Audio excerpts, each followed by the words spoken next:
from the time when we were just amoeba.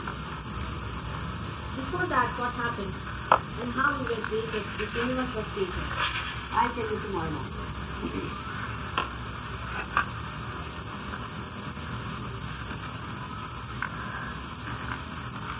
It is not difficult to find out how this universe is organized. Every scientist who is open-minded can see for himself that this universe is a beautiful cosmos, is very well organized and has run very smoothly, and can also deduct that the creation of a universe, this particular universe, has led to the creation of this Mother Earth.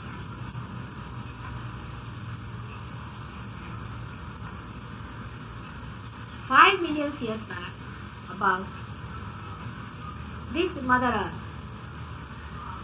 in gaseous form, seceded and was cooled down. How was it cooled down? No one knows. But if it was cooled down, why is it not that cool as the sun is? Because in the science, nobody thinks as to how. They just accept as it is. They are not supposed to know, or they cannot find out, because they have limitations. Why this thing happened? How it was done? It is easy to say there is no God, but very difficult to explain many things without saying that there is God. For example, the time that was taken for this universe to create a human being is so very short, that nothing can explain. If you use the law of chance, perhaps some of the mathematicians, if they are here, they may know, by which we can find out how many times the permutations and combinations have to work to create even a living cell.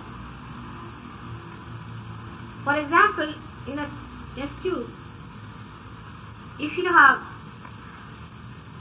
50 red pills and 50 white pills, all arranged in such a manner that all the red ones are at the bottom and the white ones are on the top, you have to go on shaking them. And when you go on shaking them, they are all disorganized. Then to organize it fully, how many times one has to shake? They have discovered a formula that is n raised to power something something. According to this formula, if human beings are created by chance, it seems an impossible.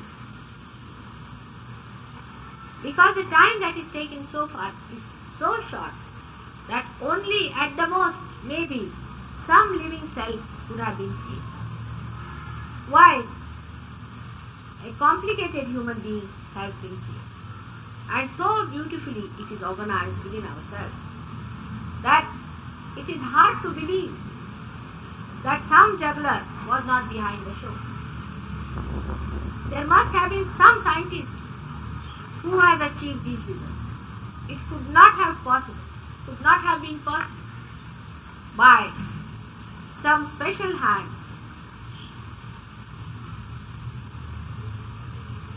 to do these things. I mean, if there was no organization, no thinking behind it, no planning behind it, and no powerful personality behind it, the Almighty, it could not have been possible. science has its limitations.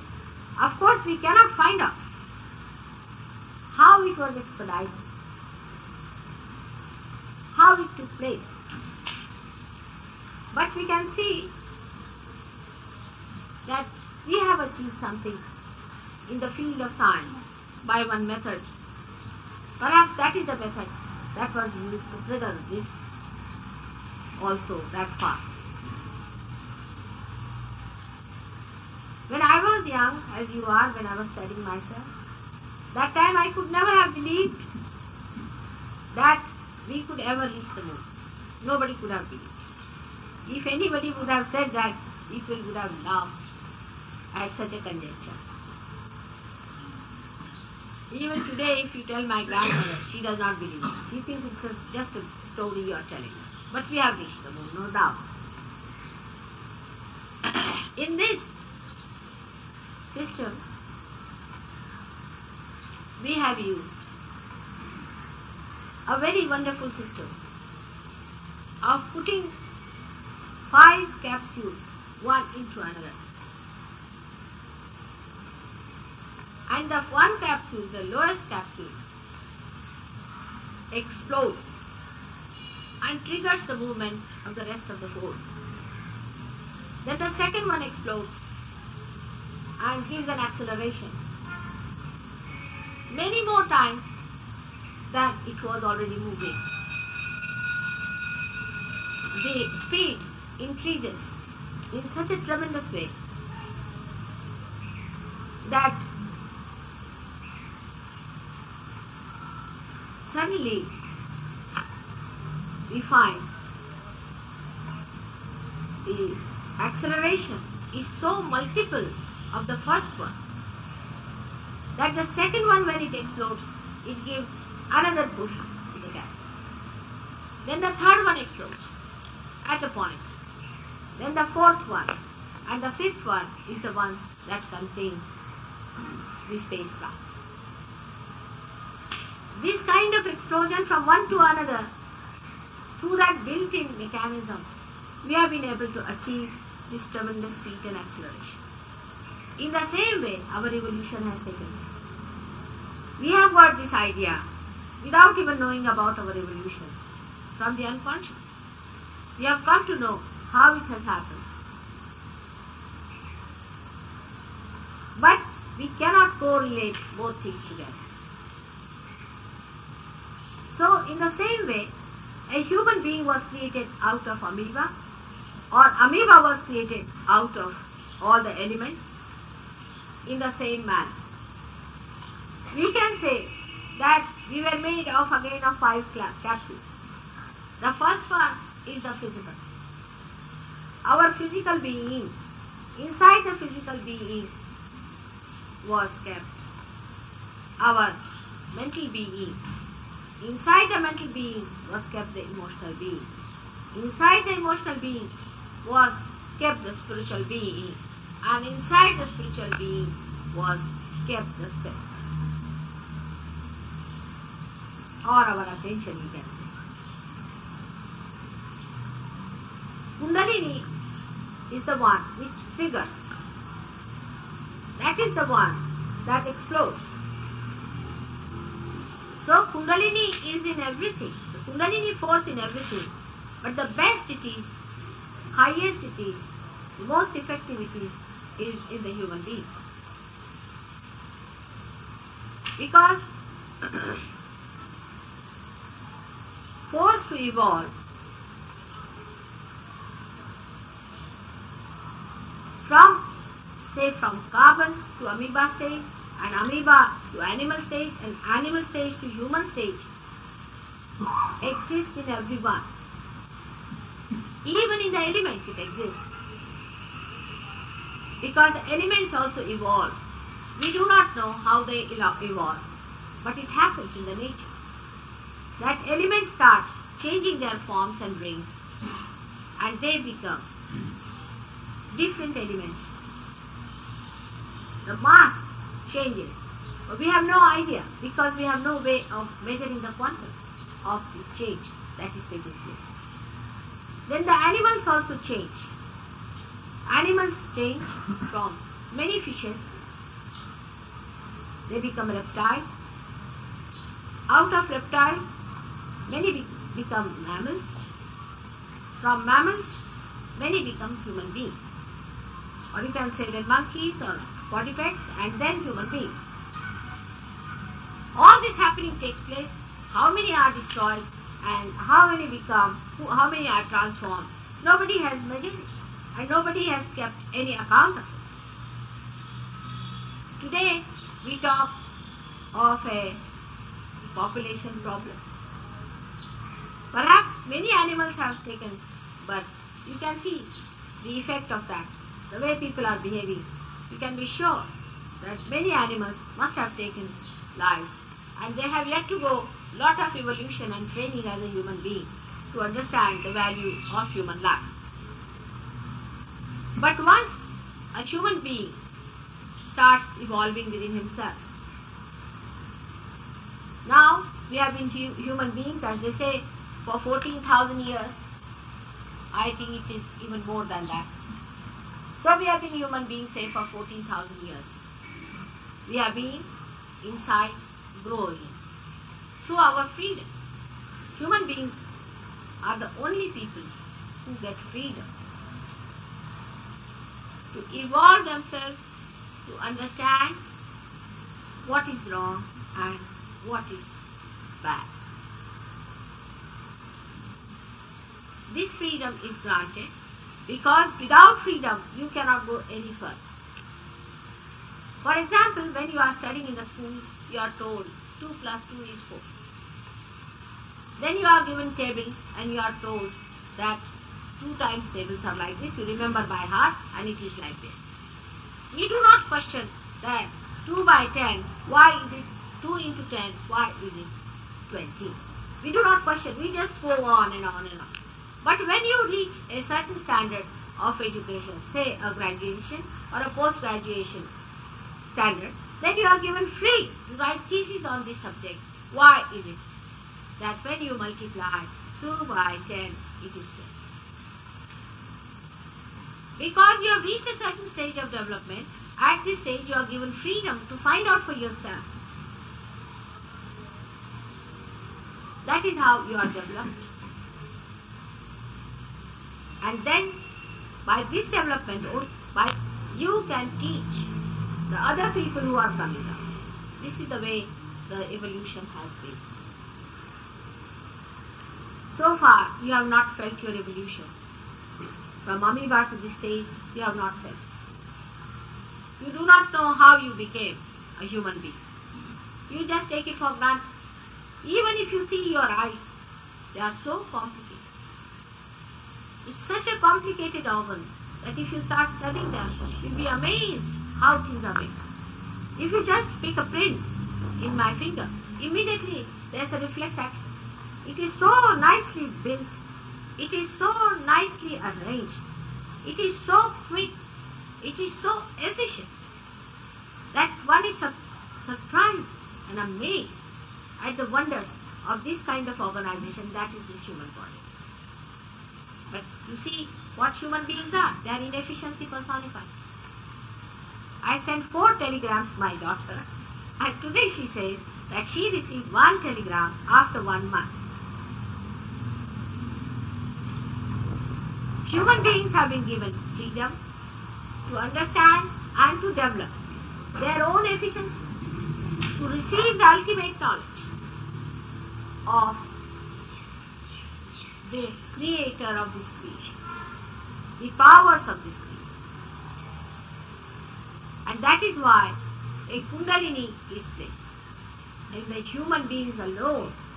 Though there is Kundalini force and there is Kundalini in another form in everything else that exists, only in the human being, when they get their freedom, this force is kept in the triangular bone, dormant, to trigger the last jumping into the unknown.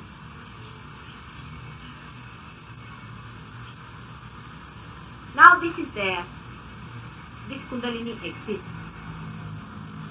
But to begin with, if I say, before starting all this creation, who was created first is most interesting and may not be very congenial to the mind of a scientist. It is much beyond science I am talking now. That much before anything was created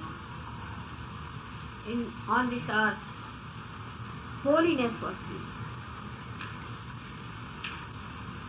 What we call the Pavit. Sri Ganesh is the deity of that holiness. God has created this holiness to protect His creation. This atmosphere of holiness He created to protect all the people, all the creative things which are being there, which are being created by Him. Otherwise, nothing would work out. Just think, if one of the oceans was deeper even by 10 feet, the balance of earth would have toppled down. Just imagine what a speed this Mother Earth has. She revolves with such a tremendous speed, goes around the sun regularly in a proper way, not in a round way, but in a special style, as you know. She creates day and night for you, night to rest and day to work. How she herself has created this beautiful atmosphere for you and has maintained the balance and the temperature that was given to her is only done by the power of holiness that was created around. Now, man in his foolishness is challenging that holiness.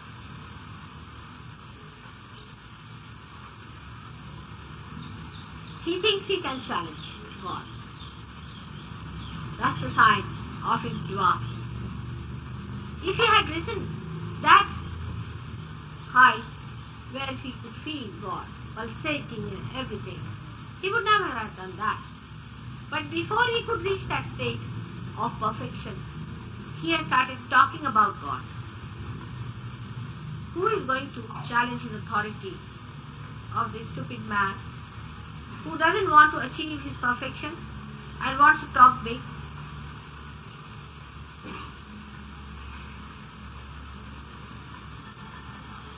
All pervading power is there of holiness,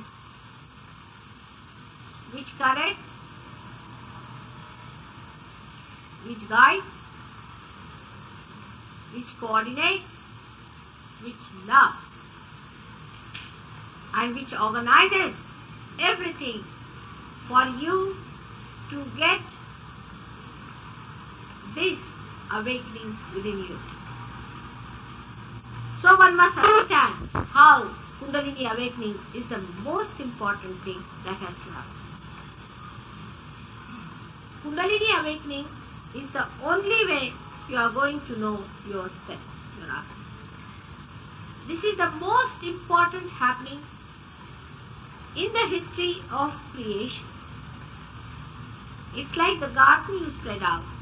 You lay out the garden, you put down everything, you plant the trees have the flowers, and now the time has come, the fruits must appear.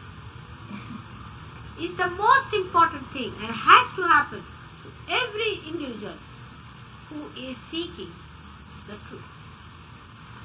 The trouble with truth is that also you have to seek with humility in your own freedom. Nobody can hypnotize people for seeking truth. Those who are hypnotized cannot understand. In all your awareness, in all your freedom, in all your understanding, in all your dignity, you have to get the knowledge of truth. But it is not just giving you a lecture that you are going to understand. It's not brainwashing. That is being done all nonsensical people throughout. It is the happening, the actualization, by which You reach that state of awareness by which you develop the dynamics of collective consciousness. Collective consciousness. By which you become collectively conscious. Is an awareness which develops within you. Is real actualization. As you are a human being, you know that when this capsule of human being was triggered, you got lots of things as your awareness more than that of animals. The university itself. Animals don't have any universities. Animals don't understand gardens. They don't understand dirt and filth. They don't understand beauty. All this has come to you, built within you, manifested as soon as you became human beings. So, as soon as you become a superhuman being, you become aware of yourself within and you become aware of others within. This is the collective consciousness stage. This is what Sahaja Yoga is. Sahaja Yoga is the system of nature. Is the system. The way this creation took place is also Sahaj. Built-in Sahaja. Sa means with, Ja means born. Everything is within you, like a seed if you see. Seed has the primule within it to sprout. The seed has the complete map of the tree that it is going to be and the trees it is going to be. The whole thing is in the seed. In the same way, in the human seed, the whole picture of what he is going to be is built in. The whole mechanism is placed within it. Now these are the undercurrents of your being, which I will be describing this evening to you. What are the forces that have built up human beings which are inside? Only thing I would like to say, that you are like a computer made. You are already made like a computer. Only thing is, you are to be put to the mains. If you are put to the mains, then the computer starts working by itself. But it is not the way you understand a machine. You are a human being. And you know what is love. To a scientist, I cannot talk of love. I am talking of divine holiness, the love of God which has created you, which wants you to know Him. Through science, you cannot know love. Every scientist must be loving somebody. If not his children, at least his dog. He must be loving flowers. If not flowers, he might be loving his horses. But he knows what is love. And if he can understand that spark of love, from where it has come. Love that I am talking about is the synthesis of all these parts. Science deals with only a very little of it. I will also tell you which part of this power deals with our physical being and out of which how much a scientist knows. You will be surprised if the knowledge is an ocean, the scientist knows only a drop. And to know the ocean, the drop is to be dissolved in the ocean. But the drop cannot, by his effort, become the ocean. The ocean has to dissolve the drop. And that is what the ocean has to do it if his creation has to have its fulfillment. And his beautiful creation is manifested in the human beings. The human being must find out his fulfillment. If he cannot find out his fulfillment, he cannot reach any perfection in any one of his endeavors, and God himself will not rest till he does that. Because who would like to destroy one's own creation of thousands and thousands of years of a pre-planned thing? This has to come to its fulfillment. And if it is done by me, if I am the person who is supposed to trigger your Kundalini, why should you have any objection? Thank God I was not a scientist. Otherwise I would have finished my life making an atom bomb. Thank God I am not a psychologist. Otherwise I would have gone mad listening to mad people. Thank God I am not a politician. You know how they are. Thank God I am none of these. I am just your mother. Concerned, absolutely concerned about your ultimate well-being and not superficial things. We'll have the meditation now. That's more important than any one of these lectures. I've already given 84 tapes to these London people. I've been speaking and speaking every day 2 to 3 lectures. Best thing is to have it. Now some of you who do not get it should not get upset with it. If you do not get it, there is nothing to bother. If you get it, well and good. If you don't get it, you will get it this evening, if not tomorrow. It is a very subtle happening. It should happen to you. If it happens, immediately you will find the relaxation will come. But the best thing that happens to you is, first of all, is your physical being is absolutely put right.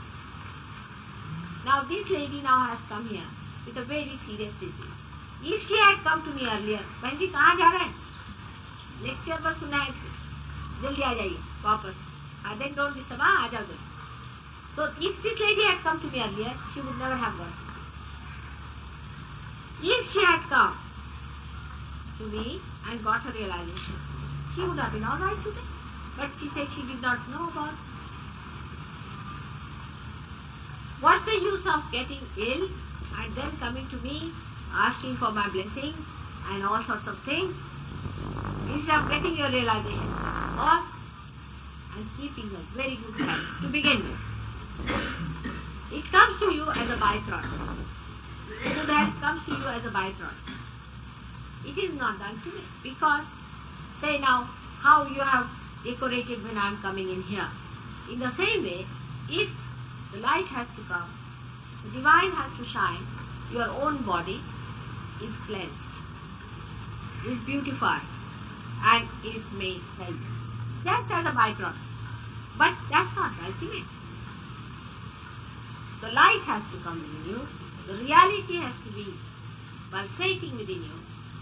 And unless and until that happens, everything else has no meaning. The other things that can happen is, if you are mentally also upset, as I said, the physical, the mental, the emotional, then the spiritual, and then beyond that is the state of complete bliss, of collective consciousness is established. In the space you are thrown. In the same way, it happens within you. So naturally, all these things are exploded and normalized, and the ultimate is established in the space. Whatever is useless or sick falls off. Whatever is beautiful comes up. As in the tree you have seen that when the fruit comes up, so many things have to drop. In the same way, all that is not wanted drops out, and all that is required shows itself and manifests. It's a very beautiful happening, should happen to all of you. But again, I would like to tell you, it is a very subtle happening. It was never this way, only for the first time that it has started working this way, that it is given to people who are Sarvasamana, who are simple people, ordinary people, leading a very simple life. Because it has to happen that way. Because supposing there is a discovery of electricity by one person, which has a big history behind it, and he discovers something, and he does not make it useful for the common people. If the common people cannot benefit by it, if the ordinary people cannot understand it, it has no meaning. In the same way, Sahaja Yoga has to go to common people.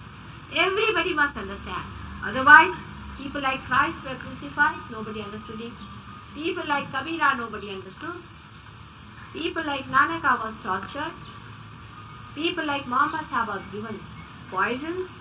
And every one of them had to just suffer because of the ignorance of the common people. Today the time has come for common people to realize. Let's try. How many of you get it? If you get it, then it's a subtle thing. But to settle into Sahaja Yoga, you have to practice. You have to come at least once a month, at least minimum, to a general program, because it is a collective program. It's a common program, and that's why it is going to work out in collective. Individually it is not going to work out. Individually it's very difficult. As you know about Hatha Yogis, how they had to stay in the jungles. Before they were 25 years of age, Hatha Yoga was to work out with Ashtanga. Not the way the modern Hatha Yoga is, all wrong, absolutely wrong. It should not be. It's a wrong style. Because this kind of Hatha Yoga takes your attention only to your physical being and gives you an imbalance. The other day I had somebody who was a great Hatha Yogi and he had a heart attack. So he told me he got a heart attack after doing Hatha Yoga.